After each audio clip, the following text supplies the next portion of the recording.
అధ్యక్ష, ముందుగా మీకు అభినందనలు. మళ్ళొకసారి మీకు హృదయపూర్వకంగా ధన్యవాదాలు అవకాశం ఇచ్చినందుకు.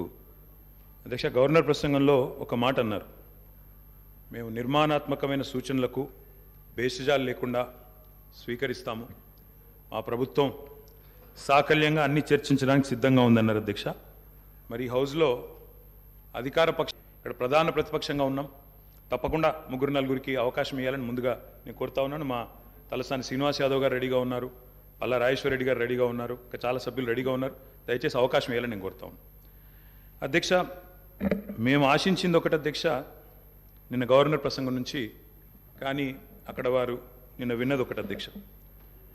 గవర్నర్ ప్రసంగం పూర్తిగా అసత్యాలు, అభూత కల్పనలు, తప్పుల తడక అని చెప్పడానికి నేను బాధపడతా ఉన్నా. ఇట్లాంటి గవర్నర్ ప్రసంగం వినడానికి ఒక సభ్యుడిగా సిగ్గుపడతా ఉన్నా అధ్యక్ష. ఎందుకంటే ఇంత దారుణమైన అపసవ్యపు ప్రసంగం ఇదివరకు రాష్ట్ర శాసనసభ చరిత్రలో రెండు కూడా విని ఉండవు అధ్యక్ష. ఒక్క మాటలో చెప్పాలంటే అధ్యక్ష, 1000 ఎలుకలు తిన్న పిల్లి కదా తీర్థయాత్రలకు బయలుదేరినట్టు చేయాల్సిన దారుణం అంతా చేసి, ఘాతకాలను చేసి, చాలా అద్భుతమైన ఉపన్యాసం కేవలం 10 సంవత్సరాలు ప్రభుత్వం నడిపిన వాళ్ళ మీద నెపాన్ని నెట్టే ప్రయత్నం ఏదైతే కాంగ్రెస్ ప్రభుత్వం చేసిందో అధ్యక్ష, దీన్ని నేను పూర్తి స్థాయిలో తూర్పారబడుతున్నాను, తప్పుపడతా ఉన్నాను అధ్యక్ష. అధ్యక్ష, ఈ దారుణమైన గవర్నర్ గారి ప్రసంగం చూసిన తర్వాత, గవర్నర్ గారి దారుణమైన ప్రసంగం చూసిన తర్వాత, కాంగ్రెస్ పరిపాలనలో రాష్ట్ర భవిష్యత్తు రాబోయే 5 ఏళ్ళు ఎట్లా ఉండబోతుందో చాలా స్పష్టంగా నిన్న పూర్తి స్థాయిలో మాకు అర్థమైంది అధ్యక్ష, రాష్ట్ర ప్రజలకు కూడా అర్థమైందని నేను అనుకుంటా ఉన్నా అధ్యక్ష. అయినప్పటికీ వాస్తవాలు, ప్రధాన ప్రతిపక్షంగా వాస్తవాలు ప్రజల ముందు పెట్టాల్సిన బాధ్యత మా ముందు ఉంది అధ్యక్ష. కాబట్టి తప్పకుండా అవన్నీ కూడా చెప్తాను అధ్యక్ష. అధ్యక్ష, మా జగిత్యాలకు సంబంధించిన కవి గారు అలిశెట్టి ప్రభాకర్ గారు ఒక మాట అన్నారు అధ్యక్ష. ఒక నక్క, ఇది ఆయన కవితను కోట్ చేస్తున్నాను అధ్యక్ష, ఒక నక్క ప్రమాణ స్వీకారం చేసిందట ఇంకెవరిని మోసగించనండి, ఒక పులి పశ్చాత్తాపం ప్రకటించిందట తోటి జంతువుల్ని సంహరించినందుకు. అట్లా ఉంది అధ్యక్ష. ఒక మాటలో చెప్పాలంటే ఈ గవర్నర్ గారి ప్రసంగం అదే రకంగా అనిపించింది తప్ప అందులో అసత్యాలు, సత్యదూరమైన మాటలు తప్ప వాస్తవాలు మాత్రం ఒక్కటి కూడా లేదు అధ్యక్ష. అధ్యక్ష, నిన్న చాలాసార్లు ప్రస్తావన చేసినారు గత ప్రభుత్వం గత ప్రభుత్వం అంటూ. అక్కడున్నా, అక్కడ ఉన్నా, ఇక్కడ ఉన్నా, ఎక్కడ ఉన్నా అధ్యక్ష మేము ప్రజాపక్షమే, తప్పకుండా తెలంగాణకు ఎన్నటికీ స్వపక్షమే, కాంగ్రెస్ ప్రభుత్వానికి ఎన్నటికైనా విపక్షమే అధ్యక్ష. తప్పకుండా ప్రజల తరపున గొంతు విప్పుతాం. అందుకే గతంలోని వారి పరిపాలన ఎట్లా ఉందో ఒక్కసారి తప్పకుండా అద్దం చూపెట్టవలసిన బాధ్యత ప్రధాన ప్రతిపక్షంగా మా మీదనే ఉంది అధ్యక్ష. అధ్యక్ష, ఎట్లుండే అధ్యక్ష 2014 ముందు తెలంగాణ ఘనత వహించిన వీరి ప్రభుత్వంలో ఎట్లుండే అధ్యక్ష? పడావుబడ్డ భూములు, పాడుబడ్డ ఇండ్లు, ఆకలి కేకలు, ఆత్మహత్యలు. అధ్యక్ష, మైక్ ఇవ్వండి అధ్యక్ష, మైక్ ఇవ్వండి అధ్యక్ష, మైక్ ఇవ్వండి. పడావుబడ్డ భూములు అధ్యక్ష, అందుకే కదా తెలంగాణ తెచ్చుకున్నది. తెలంగాణ ఉమ్మడి రాష్ట్రంలో నిర్లక్ష్యమైందనే కదా అధ్యక్ష, ఉమ్మడి రాష్ట్రంలో నిర్లక్ష్యమైంది, మన పట్ల వివక్ష ఉందనే తెలంగాణ తెచ్చుకున్నాం. తెలంగాణ వచ్చిన తర్వాత జరిగిన ప్రభుత్వ కార్యక్రమాల గురించి మాట్లాడుకుందాం.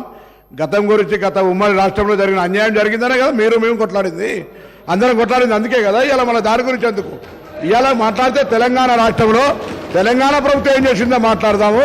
తెలంగాణ ప్రభుత్వం ఏం జరిగిందో, పైన పటారం, లోన లోటారం, ఉపర్ శర్వాణి, అందరు పరిశాని తప్ప ఏం కనబడతలేదు అధ్యక్ష. అనేక సందర్భాలు మా దగ్గర ఉన్నాయి, మొత్తం ప్రభుత్వం ఏమేం చేసిందో చెప్పడానికి కూడా. కానీ గౌరవ ప్రతిపక్ష సభ్యులుగా మాట్లాడాలి. కానీ 50 సంవత్సరాల కింది చరిత్ర, మా తాత మీ చాలా నిమ్మకాయలు పెడితే నడవదు సార్. ఇప్పుడు తెలంగాణ వచ్చిన ఇంకేం జరిగింది చెప్పమనండి అధ్యక్ష.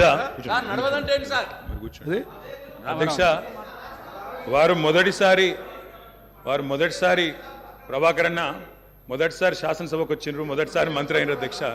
కాబట్టి కొద్దిగా తొందరపడుతున్నారు. తొందరపడకండి అధ్యక్ష, చరిత్ర చాలా ఉంది. తప్పకుండా మా తాతలు నేతులు దాగినరు, మా మూతుల వాసన చూడండి అంటే కుదరదు. కేవలం క్రెడిట్ మాత్రమే మేము తీసుకుంటాం. మేము నాగార్జున సాగర్ కట్టినాం, శ్రీశైలం కట్టినాం, కానీ మొత్తం మిగతాయి మాత్రం అన్యాయం అంతా వేరే ఖాతాలో దోస్తామంటే కుదరదు అధ్యక్ష. బరాబర్ చెప్తాం, ప్రధాన ప్రతిపక్షంగా ప్రజల తరపున బరాబర్ లెక్కలు చెప్తాం. బరాబర్ కాంగ్రెస్ పార్టీ యొక్క ఏమేమి దురాగతాలు ఉన్నాయో అవన్నీ చెప్పవలసిన బాధ్యత మా మీద ఉన్నది. బరాబర్ చెప్తామని చెప్పి కూడా నేను తెలియజేస్తా ఉన్నా అధ్యక్ష.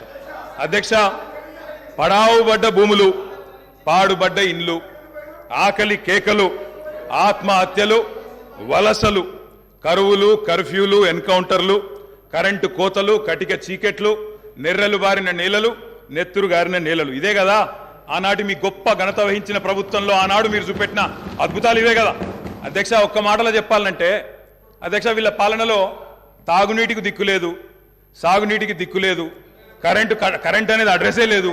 ఇక ఇది వీళ్ళ పాలన అధ్యక్ష. 50 ఏళ్ళు పరిపాలించి అధ్యక్ష, ఇక్కడ కూర్చున్న సభ్యులు ఆలోచన చేయాలి అధ్యక్ష. రాజగోపాల్ రెడ్డి గారు చేస్తున్నారు. నల్లగొండలో ఫ్లోరోసిస్ తప్ప ఏమిచ్చింది అధ్యక్ష వీళ్ళు? నల్లగొండలో ఫ్లోరోసిస్ తో 1,50,000 మంది నడుములు వంగరబోతుంటే మునుగోడు నియోజకవర్గంలో ఒక్కసారి నాకు ఒక కాంగ్రెస్ సభ్యుడు మాట్లాడిండు అధ్యక్ష.